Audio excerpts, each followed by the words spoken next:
रात की हल्की हल्की बारिश पूरे शहर पर फैली हुई थी।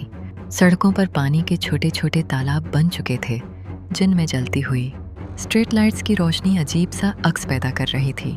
हर चीज़ मामूल के मुताबिक थी, लेकिन इस रात में एक खामोश बेचैनी छिपी हुई थी, जिसे शायद कोई महसूस नहीं कर रहा था सिवाय एक लड़की के। इस लड़की का नाम था महानूर। महानूर अपने कमरे की खिड़की के पास बैठी बाहर करती बारिश को देख रही थी। इसके हाथ में मोबाइल था, लेकिन उसकी नज़रें बार बार स्क्रीन से हटकर दरवाजे की तरफ चली जाती थीं, जैसे उसे किसी चीज़ का इंतज़ार हो या शायद किसी अनजाने खौफ का एहसास। असल में इस दिन सुबह से ही कुछ अजीब हो रहा था। सुबह जब वो अपने कॉलेज जाने के लिए निकली तो उसने दरवाजे के बाहर एक छोटा सा पार्सल रखा हुआ देखा। आम सा डब्बा, ना इस पर कोई एड्रेस था, ना भेजने वाले का नाम, बस एक सफ़ेद कागज़ चिपका हुआ था जिस पर सिर्फ एक जुमला लिखा था, ये तुम्हारे लिए है। पहले तो महानूर ने उसे नज़रअंदाज किया, लेकिन तजस्सुस इस पर हावी हो गया। उसने पार्सल उठाया और अंदर ले आई। दिल में एक अजीब सी घबराहट थी, जैसे वो जानती हो कि उसके अंदर कुछ ऐसा है जो उसकी ज़िंदगी बदल देगा। कमरे में आकर उसने दरवाज़ा बंद किया और आहिस्ता से पार्सल खोला। अंदर एक पुराना सा लकड़ी का डब्बा था। डिब्बे खोलते ही हल्की सी पुरानी खुशबू फ़ज़ा में फैल गई, जैसे ये चीज़ बहुत सालों से कहीं बंद पड़ी हो। डिब्बे के अंदर कुछ तस्वीरें थीं। महानूर ने पहली तस्वीर उठाई और इसी लम्हे उसका दिल एक लम्हे के लिए रक सा गया। वो तस्वीर इसी की थी, लेकिन तस्वीर में वो किसी ऐसी जगह खड़ी थी जहाँ वो कभी गई ही नहीं थी। इसके पीछे एक पुराना सा कैफ़े नज़र आ रहा था, जिसकी दीवारों पर पुरानी ऐंटें थीं और रोशनी मध्यम थी। ये कैसे हो सकता है? उसने आहिस्ता से खुद से कहा। उसने दूसरी तस्वीर उठाई। इस बार उसके साथ एक लड़का खड़ा था। महानूर ने तस्वीर को गौर से देखा, लेकिन वो लड़का उसके लिए बिल्कुल अजनबी था। ना उसका चेहरा पहचाना हुआ था, ना उसकी कोई याद जहन में आई। लेकिन अजीब बात यह थी कि तस्वीर में वो दोनों बहुत करीब खड़े थे, जैसे एक दूसरे को अच्छी तरह जानते हों। महानूर के हाथ हल्के हल्के कांपने लगे। इसने बाकी तस्वीरें भी देखीं और हर तस्वीर पहले से ज़्यादा प्रासरार थी।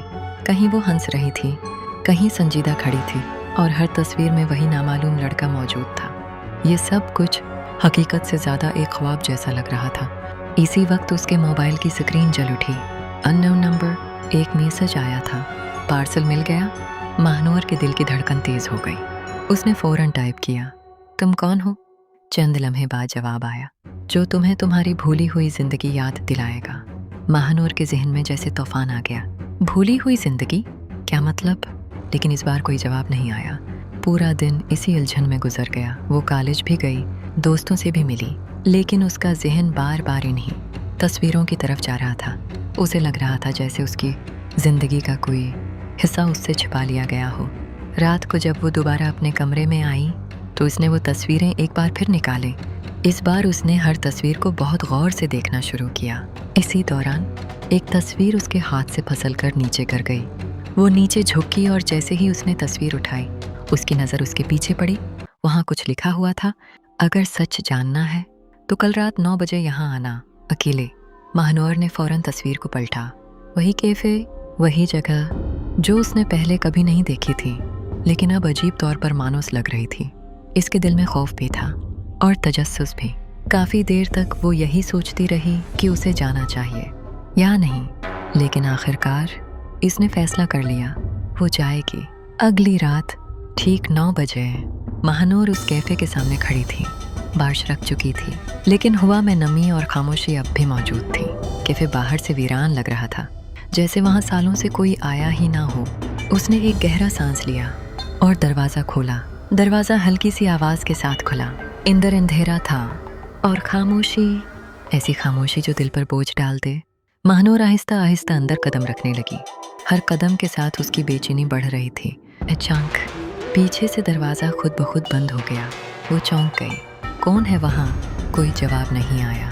चंद लम्हे बाद एक मध्यम रोशनी जली और इस रोशनी में एक साया अभरा आहिस्ता आहिस्ता वाज़ेह होता हुआ एक लड़का, वही लड़का जो तस्वीरों में था।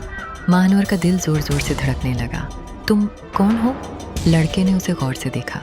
उसकी आंखों में अजीब सा सुकून था और एक हल्की सी मुस्कुराहट। फिर उसने आहिस्ता से कहा, मैं वो हूँ जिसे तुमने खुद अपनी ज़िंदगी से निकाला था। महानूर साकत खड़ी रह गई।